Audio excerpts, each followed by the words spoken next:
तर रामराम मंडळी, आजच्या तुत्या असल्यामुळे निघालो होतो शेंदुरवादा येथील गणपतीच्या दर्शनासाठी. तर मित्रांनो, आज आपण तिघजण, आपल्यात आज एक नवीन माणूस आपला आदर्श बनकर, आणि दुसऱ्याचं तर काही ओळख करून द्यायची गरजच नाही हो, शेवटी मोठे माणसं.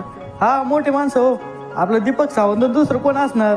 तर चला मग आम्ही निघालो तिघे गणपती दर्शनासाठी. तर आज मी तुम्हाला भक्ताच्या नवसाला पावणाऱ्या अशा या जागृत गणपतीचं दर्शन घडवून आणणार आहे. हे बघा, जाता जाताच आपल्या शेंदुरवादा जवळ लागतो हा आपला एक शुगर मिल कारखाना.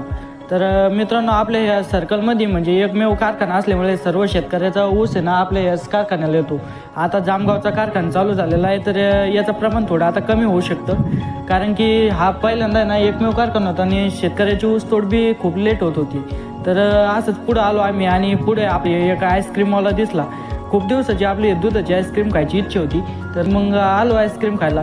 तर मित्रांनो, उन्हाळ्यातली माझी पहिली आईस्क्रीम आहे बघा खायची, दुधाची, एकदम मस्त लागते.